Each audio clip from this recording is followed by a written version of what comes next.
Hey guys, top loaded. Hope everybody's having a good Saturday. I was up late last night, so it might be 2 o'clock here, but it feels more like morning. So I've got my coffee and sitting here with my cards, just kind of enjoying the day. Feels like it's about 10 a.m. to me. Me and the girls were up real late last night watching movies. So I got to tell you, this whole shut-in deal is really messing with my sense of time and screwing up my schedule. So when they finally do pull the rug out from under us and send us all back to our regular routines and schedules, I have a feeling it's going to be a heck of an adjustment for a lot of us. I guess if you're still following a regular work routine, I mean, I'm working, but I'm working from home.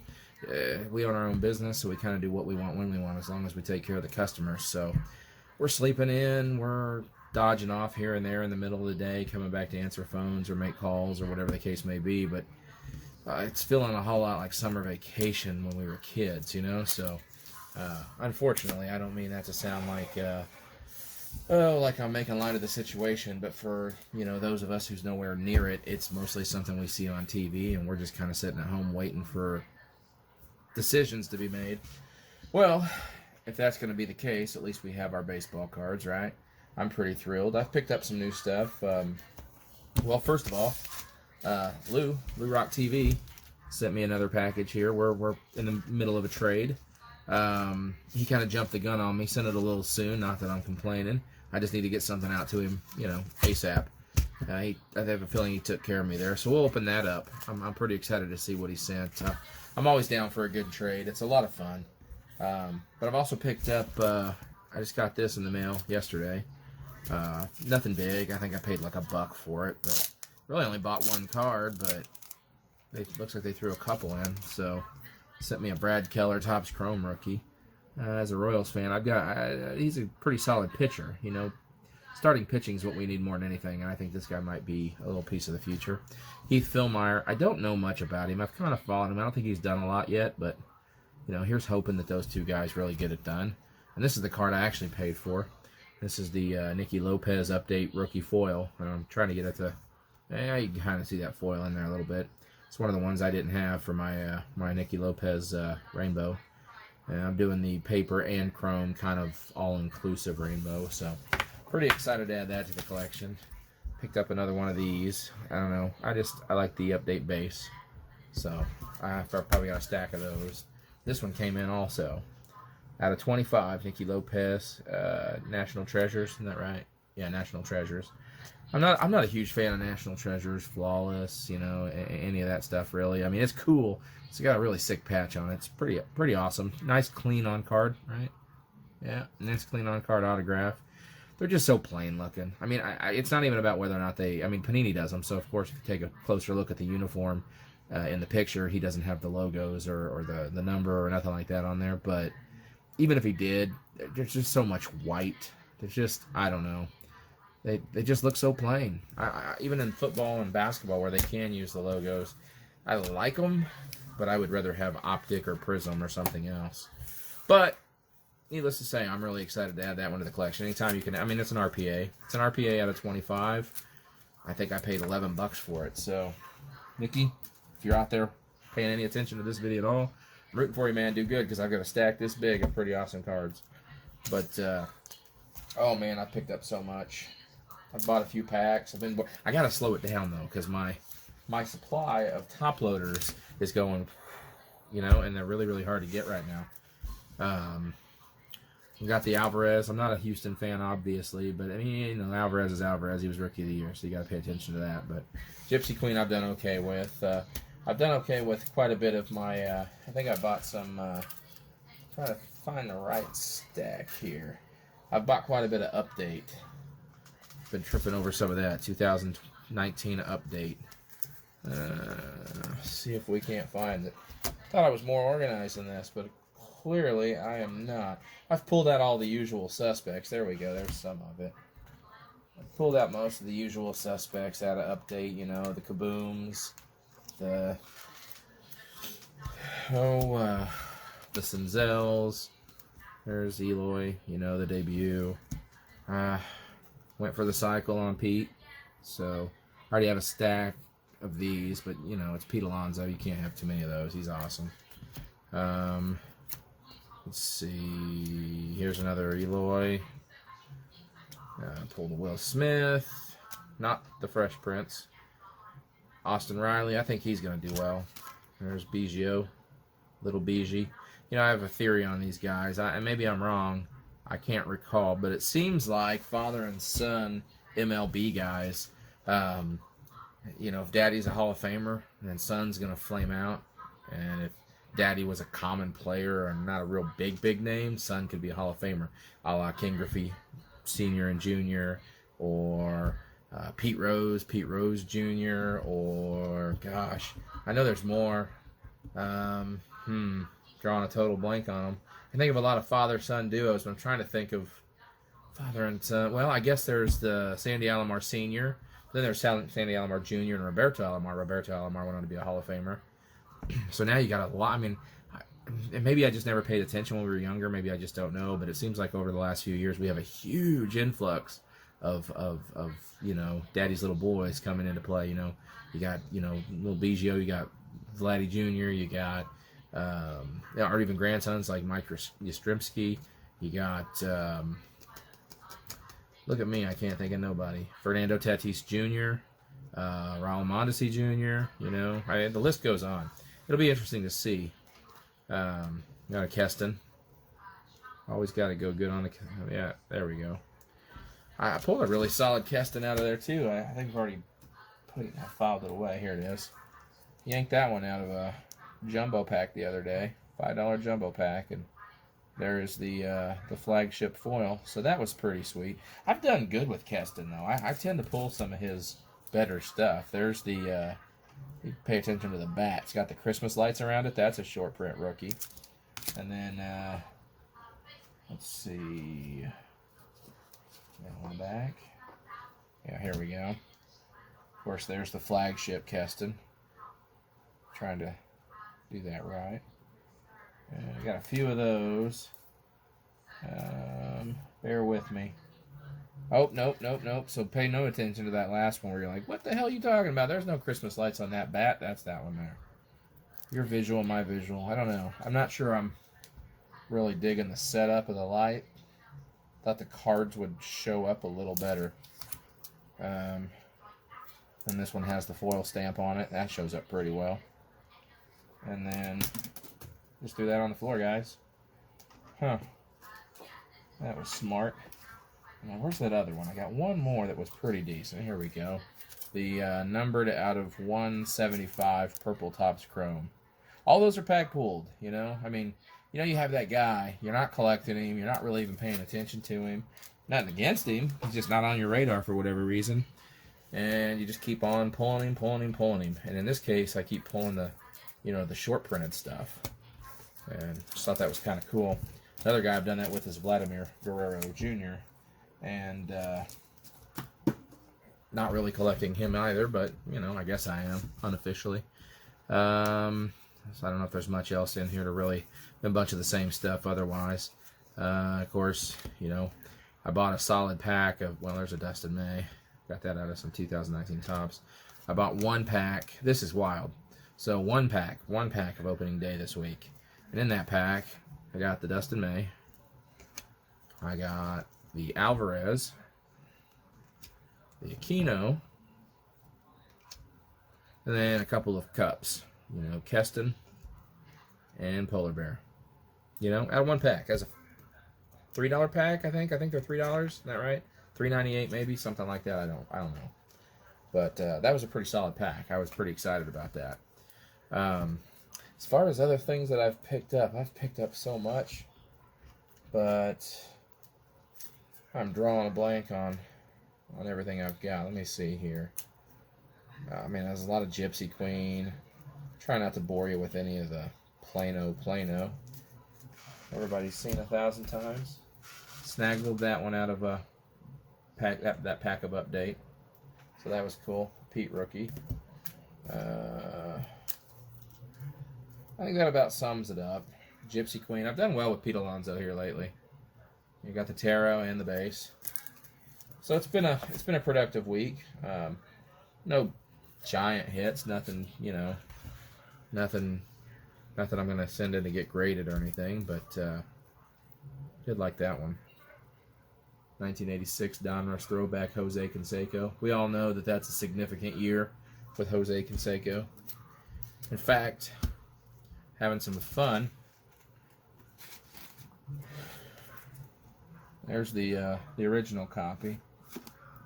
That was, man, that card's worth talking about. You know, this might be one of the biggest cliff dives I've ever seen, ever. I guess you could bring up the 85 Topps Olympic rookie of Mark McGwire. I don't know why I'm stalling here. I don't know why my brain's dripping, but yeah, you could bring up that 85 Topps, 85 401. We all know where that comes from. And I think 1998 when that thing was selling for over $200. But the thing that was driving that sell was the home run chase. You know, I mean, we all knew that was a bubble that was going to burst. I didn't know it was going to burst all the way down to $5. I figured that card would eternally be $75 or $100 at least. But no, not to be. This one though, this card. Well, let's look it up. I think I have one handy here. Let's look in 1988. 1988, right? This is November of 1988, issue number 44. And who's that right there on the cover but Big Jose himself? And just for kicks, on the back, my guy, Greg Jeffries. So let's flip to 1986 Donruss. And let's just see what that card was looking like back then. I'm kind of segueing here a little bit, but I love stuff like this. Here we go. So in 1988, so 32 years ago. Okay, I don't know if you can see. I had it pinpointed. Let me try that again. You know what? Just come over here. So as you can see, $40. High side $40, low side $21. So, you know, back in those days, the data was reflected based more on card shows. There was no online eBay, you know, collection of data. So this was about as good as it got. So that was quite a range, $21 to $40. But still a very impressive sum of money for a card back in 1988, 1989. You can see in relationship to everything around it that it was far beyond anything else. But it was $40 and going up, right? Although, as kids, that's what we thought that meant. What it meant is it had gone up from the previous month. But we all said, oh, it's $40 and going up, you know? And that was in 1988. Now, mind you, that was a 2-year-old card in 1988. 2 years old. That guy was a monster. A monster. That, in my opinion, the 1980 Topps Ricky Henderson and I'd say there's my top 5 cards of the 80s. I would say 80 Topps Henderson, 82 Topps Traded Ripken, 84 Topps, I take that back, 84 Donruss, rated rookie Mattingly, this card, and 89 Upper Deck Griffey. I think those are the key. I'm not talking about what they're worth today. I'm not talking about how much people want to pursue them today. But I'm just saying, you go in the Wayback Machine, and those are the cards that you're going to want. Those are the big ones. I remember getting this card about this time, 1988, a long time ago, right? 32 years ago. And it had been trimmed. It was probably off-center. I don't know. I never saw the original version of it, but a friend of mine at school had it. And it was smaller, obviously. Not much. But they trimmed the sides, and then I think they trimmed the top to try to keep it the same proportion. But you could just tell, like, it's small. But you know what? I didn't care. I traded about everything I had for it. I traded a stack of cards for that card. It's like, I'll take the one you took scissors to. Because one, it was 88, 89, I don't remember. It was one of those 2 years. I think it was 89. And, you weren't going to find a pack of 86 Donruss unopened, and 2, if you did, you probably weren't going to get this card, and you sure as hell wasn't going to buy it at a card show because, I mean, I can't remember what the high point. This was 88. Let's check 89. What was going on in 1989? 1989. 1986. This is a 1989 Beckett, and the 86 Donruss. Here we go. That card was up to $55. This is April of 89 versus November of 88. So I think jumped from $40 to $55 in the off season. Okay, so November baseball's over and April baseball's barely begun. So I think jumped $15 in the 80s. Okay, it jumped $15. How many cards can you think of from that era that were even worth $15? Much less this card jumping $15. That's mind-blowing. If you weren't there, if you're, 30 years old or younger, you probably don't remember that time period. Obviously, you weren't there, or if you were in diapers. But, man, this is... I'm getting way, way, way off tangent. I love this subject. I might have to do a video on it. Maybe not Conseco specifically, but I'll just talk about 80s cards in general and just have fun with it. Whip out some old magazines and... Okay, anyways, back to business. So, we're going to crack open this pack from Lou. Let's see what's in there. Boom, right here. And I won't tell you what's on the trade block for me, obviously. You'll have to go over to his channel. You'll have to sub him up if you haven't already, and have to go over there and take a peek. Great content, great videos, great enthusiasm. As excited as I am about baseball cards, I think that guy blows me out of the water. He gets excited, so it's fun to watch. So he's got a little letter. He said, "Sent you extras because I can. Your two main cards for the trade are last in the stack. Talk to you later, brother. Your boy Lou." Little handwriting and weak-ass eyes, right? Contacts, but all right on the top, man, we got Flash Gordon. Man, you go back, I bet that was a $1 card in one of them. Well, on that '89 book, probably. He was something. And if you don't know, that's D. Gordon's daddy and Nick Gordon's daddy. So maybe one of those guys will be Hall of Famers. Probably not. All right.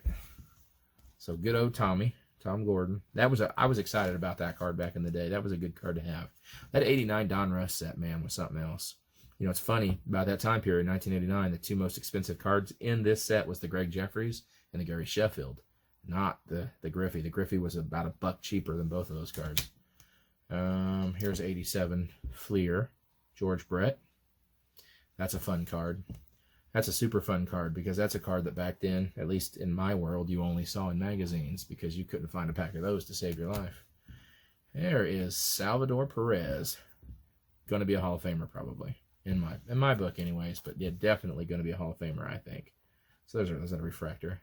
Yeah. There's a refractor there too. That's cool. I had this one. I didn't have the refractor, so that's cool. Thank you. Thank you. And there's Haas. That's a cool picture. That guy, he should be a Hall of Famer too, I think. I think he's going to be a Hall of Famer. Ah, looky there. Never have enough of these. I was just showing one of these off earlier in the video. I like Brad Keller. I think Brad Keller's going to be the man. He's going to be solid. Now, here's one of my guys. Very underrated player. Hunter Dozier. He should be a little more beloved than he is. He's not necessarily superstar caliber, but he's pretty good. He's pretty darn good. I've actually kind of been building a collection of him. I didn't have that one. I don't have this one either. I don't have a whole lot of his rookies. I've got a few, but I don't have many. Here's another one. That's a pretty sweet card. Ah, look at that. It's Brett Phillips. No name variation. That's pretty cool. I don't know what to think of that guy. He just can't seem to crack it up into the bigs and stay put. This guy right here might maybe be one of my three. I'd put him up there. One of my all-time favorite Royals, and he has only been playing with them for a few years. Whit Merrifield. If you don't know who Whit Merrifield is, you need to pay attention. He's really good. He came up a little late. He wasn't a young rookie by any measure. Not his fault. He could have been, but at the time that he would have come up as a young rookie, the Royals were going to the World Series back-to-back, so they just, the roster was making sense. But he's since proven himself time and time again. There's George. That's cool. I don't have that one. That's out of, those are out of Topps opening day this year. I keep getting the same cards out of there. I've got a lot of these, but not Brett. I keep pulling out the Juan Sotos, and there's another Brad Keller. So that's pretty cool.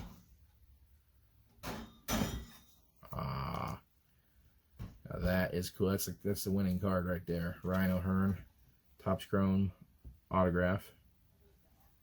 And I was actually collecting him pretty hardcore here not long ago.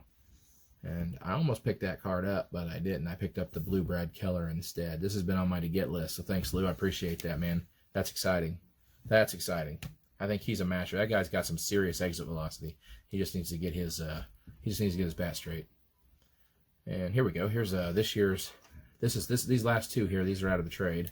So there is the Gavin Lux Gypsy Queen. I don't know. I've got a pretty good feeling about him. He seems like he could be a, MVP contender type, I think. So that's exciting. I've gotten quite a few Luxes. I haven't been able to manage to pull this card, so thanks, Lou. This one I'm really excited about. Man, Albert Pujols, rookie. This is the Stadium Club rookie, 2001 Stadium Club. And big Pujols fan. Big Pujols fan. I can't say enough about how much I love Albert Pujols. I'm picking his stuff up left and right, and when I say that, I don't mean a lot necessarily, but as frequently as I can. It's starting to kind of climb up there. But you got cards like this, the Bowman,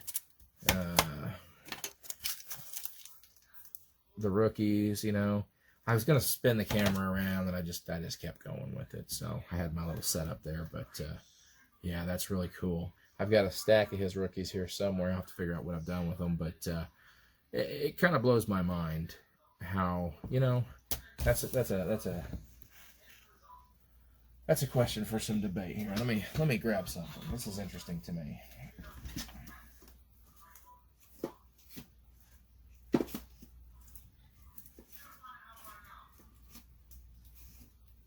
All right, I'm back. So how is it that a 2011 update flagship base with white border Mike Trout can be thousands of dollars?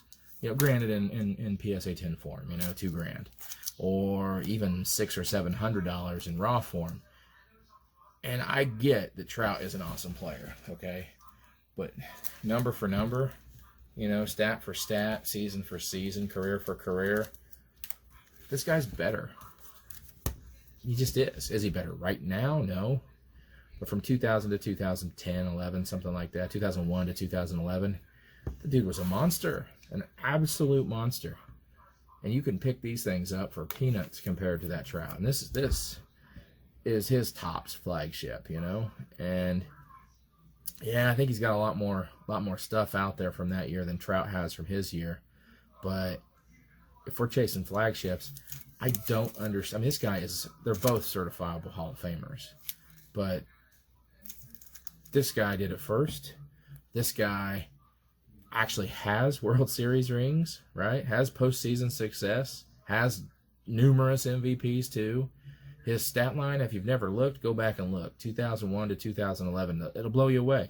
All this crap about 2012 to 2020 with the Angels, about how he's just fallen off a cliff. Comparatively so, but his numbers in that time period are still better than the best player on some teams. I mean, the guy's still mashing. You're talking about a 3,000 plus, possibly, he's closing in on 700 home runs. So I don't know, but that's why I'm collecting him. I think, I was watching him all the way through his career. He's right, I'm a Kansas City fan, and he played in Peoria and Maple Leaf College, right there in Royals' backyard. So it's heartbreaking that KC didn't take him. Of course, back in that time period, the 2000, early 2000s, especially 2000, we were dissecting our team rather than building it up. So we were getting rid of guys like Johnny Damon, Jermaine Dye, Carlos Beltran a couple of years later. So if they'd have taken Pujols, he'd have been traded to somebody anyway, most likely. So I would have loved to have seen him in a Kansas City uniform, but I was okay with St. Louis. That's just right across the state. But yeah, very exciting. Thanks, Lou. I am super excited. You'll get your package here pretty quick. I will get that in the mail right away. Man, super fun day here. I can't wait to get back to sorting. I've got a pile of junk that I'm going through. Yeah, it's not junk, but you know what I mean. Not to mention, I got to figure out how to get some top loaders. So if you guys have any ideas, man, let me know. All right, everybody stay safe and cover your mouth. Bye.